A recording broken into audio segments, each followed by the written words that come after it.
Amidst the conflict between Israel and Hamas, the Israeli government has ordered over 1 million people to evacuate to the south, including about half the entire population of the Gaza Strip. The war taking place in the Middle East has seen people around the world obviously giving very strong opinions on the issue, some only sympathizing with one side or the other. New reporting from reporters at the Public Substack make the case that human rights and free speech are for times of war, not just times of peace. Journalist and founder of Public, Michael Shellenberger, joins us now to discuss. Welcome back, Michael. Good to be with you. So talk to me about why this is such a controversial issue. It would seem obvious to me that especially in times of war and conflict, when emotions are so high because of real tragedies that are happening, it's more important for us to allow speech, to not restrict people's ability to represent their views. But that seems to be against the trend that we're seeing across the globe right now? Yeah, I mean, so it's pretty shocking for us. I mean, we've written 3 pieces that we think are very mainstream, moderate. If anything, I would think they're sort of saying something really basic and things that shouldn't need to be said. But they've been very controversial, including with our own readers, or at least with a segment of our own readers. We actually lost more subscribers over the last week than we have ever lost at any period of time, by far. And we're actually preparing a new piece today to sort of respond to some of that. I think that when we hear things like free speech and human rights during normal times, we think that these are widely accepted ideas. And I am, for the first time, just sort of surprised to see how controversial it has been to affirm human rights for both Israelis and Palestinians. And I should say that the people that are unsubscribing, hopefully they often leave comments. And it's basically both sides. It really is. I think the more pro-Israel folks are a bit more vocal in the comments, but the people that are unsubscribing, it's basically a 50-50 split for people who felt like we were being too generous to one side or not generous enough to the other. If you read our articles, I think you would find that they were very balanced. We spent a huge amount of time, like much more time, 3 times more time, and several of us working on these pieces to get the tone just right. And so I think that, this very simple point, which is that, if it's rights that you want for your group and you have some upset or anger at the idea of these rights being for another group, then what you're defending and advocating are not human rights. They're Israeli rights or Palestinian rights, or they're rights for your in-group. And human rights it's a very radical idea. And in moments of intense emotion and anger, I think people slip into their more reptilian brains, which is a brain that has us looking for enemies. It's the kind of the worst of us in many ways. So it's a real test. And I've been both, you see it on Twitter, on X, you see some people showing up, I think, in really quite lovely ways, and also people showing up in ways that are not so lovely. And so I think it is very revealing. I do hope that we're going to come out of this. But yeah, it just kind of fundamentally, I think it's a moment that tests people. If you're really for human rights and free speech, these are universal rights and values. These are not for your group only. Yeah, I read the piece that you wrote with Leighton Woodhouse and Alexandra Gutentag about human rights are free speech for times of war, not just peace. I agreed with every word of the piece. I thought it was great. I thought it, in a very what should be an uncontroversial way, decries the deaths of civilians and the violations of basic humanitarian norms on both sides of this conflict, calls for free speech. As you said, kind of basic, in fact. So the idea that people are, fleeing your content in anger at that idea, I think goes to show, and maybe it's a useful reminder to those of us who have maybe in more recent times criticized the zeal for cancel culture and censorship on the kind of progressive establishment, to remember that some of the people who entered our coalition because they were also upset about that, they came from the right. sometimes they don't have that same, commitment when it goes the other way. And it's actually much harder for people, I guess, to be consistent about opposing, about being for free speech and being for civil liberties than it sometimes seems, because depending on what the issue is, you end up getting a lot of people from one side who just don't like that other side saying, yeah, how dare they censor, how dare they violate civil liberties, and then you have a contrasting example, and the team who's supporting you flips. I mean, this is something that's happened to me an extraordinary number of times over my career covering campus protests and campus shutdowns. This is no different, but it's I think it's a useful reminder that the principle. Sometimes people are not defending the principle; they're just attacking the other side, and it can be hard to tell. Yeah, that's right. And I mean, I think we've seen some really amazing things happen. I mean, I don't know if you've been paying attention to, for example, Candace Owens has been pushing back against the idea that we should have a really punitive attitude towards the students who have said some terrible things, horrible things, pointing out that many of them have been very indoctrinated and sort of been victims in some sense of propaganda, of disinformation, and of ways in which that, when your head is wrong, it also makes your heart harden as well. And I think that to see some of these nice moments where someone who you think of as a culture warrior like Candace Owens speaking out for some forgiveness and tolerance, I think is a nice surprise. I think we've seen other people wanting to kind of get some revenge. And then this other piece that you just mentioned on the free speech during times of war, there are moments where we have seen during moments of war or after terrorism, after 9/11, we saw the federal government, the FBI in particular, engage in entrapping Muslims. We saw during World War II, one of our finest presidents, President Roosevelt, created internment camps for Japanese Americans. And these were episodes that we look back on and we can understand why people in the passion of the moment did that. But we also think that it was wrong. And so, it's a little bit of a timing thing. You kind of, on the one hand, I think a lot of us kind of go, well, maybe we'll just wait for a few days and then everyone will calm down and then we can say our piece.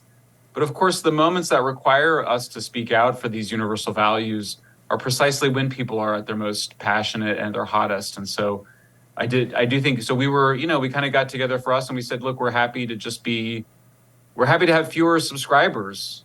If that's what this means, then we'll be smaller because, you can't. I think there were some people that wanted us to basically explain why human rights and free speech should not be for everybody or for all circumstances.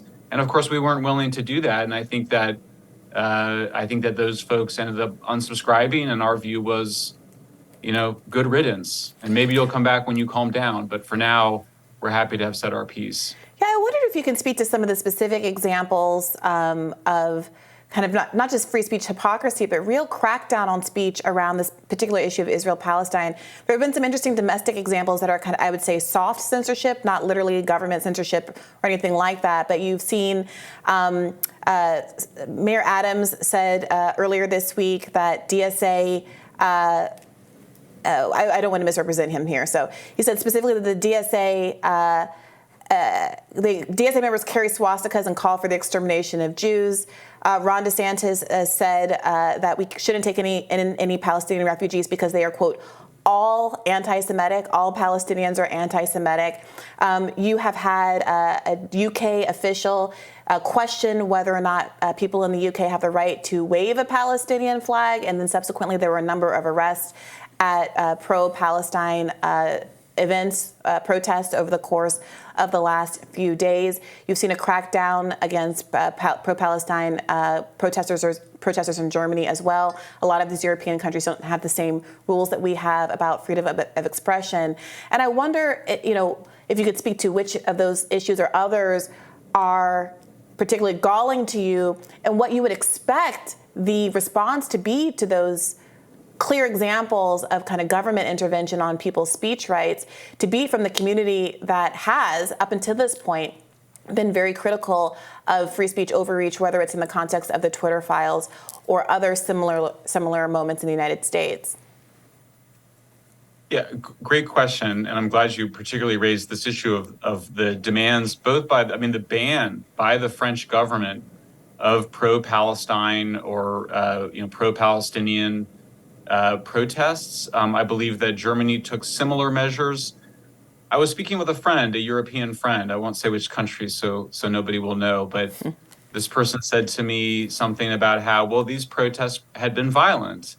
And I pointed out that violence is already illegal.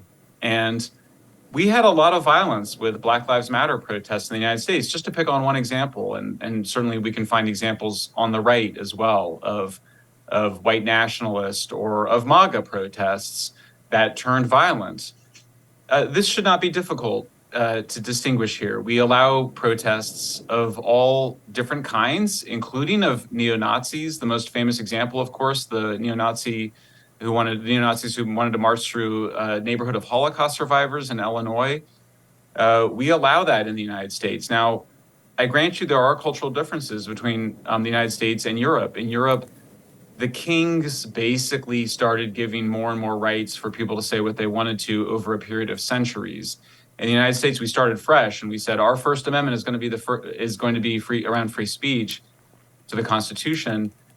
So I think it's a moment that tests the politicians as well to say we're not going to tolerate violence, but we are going to allow people to wave the flags they want and to say the things they want to say. In Britain, for example, I believe it's basically the security minister, Suella Braverman, said we're not going to allow this particular song, a Palestinian song, that I think can be fairly argued is a song about wiping out the Israelis or wiping out Israel. And it's an ugly song. I don't think people should sing it. I would condemn those who sing it, but I would also defend their right to sing it.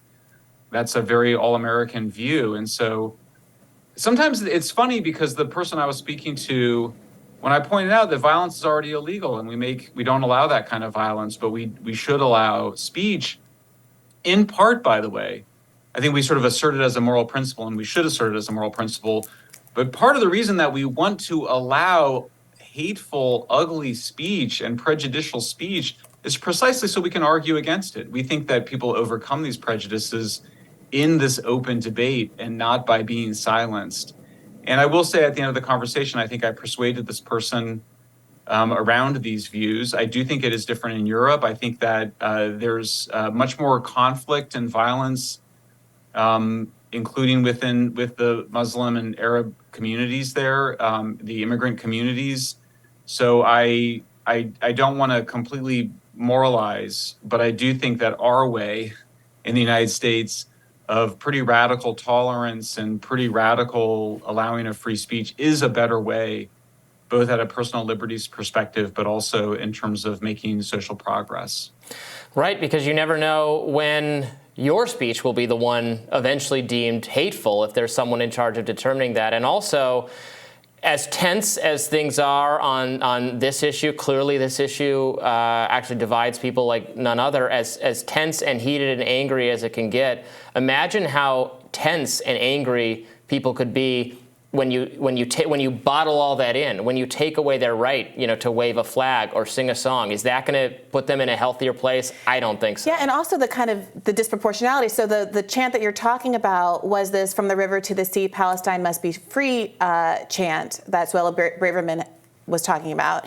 And the river to the sea has specific implications in the region.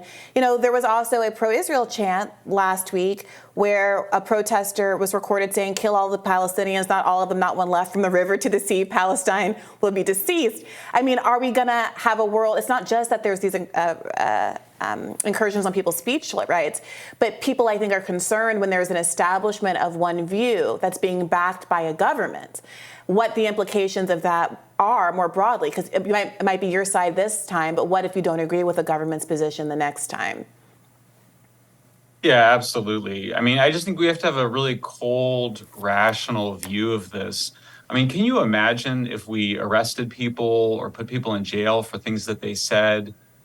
It would enrage their group or their side, not just in the United States, but across in Europe. What sort of an example would that that send. I will just say too, these dark moments do bring out some beautiful things too. I mean, you may know that the father of this young woman named Noah, who was kidnapped by Hamas, and there's this very dramatic video of her being kidnapped, being taken away, I think on a truck or a motorcycle. Her photo's been everywhere. She's very, very beautiful, a young college student, a horrible situation. She's a hostage. Her father just gave this remarkable interview where he said, I got all choked up thinking about it, the parents are suffering in Gaza too. And that ability to empathize with people so different that you may be very angry at and who in another context you may want dead, a very touching moment for me and I think for others. And I think kind of shows that, moments like this reveal some of our worst natures, but they can also reveal our better angels too. Michael Shellenberger, thank you so much for joining us. If you don't subscribe to Michael Shellenberg's Substack, please do that immediately. More Rising right after this. Thanks,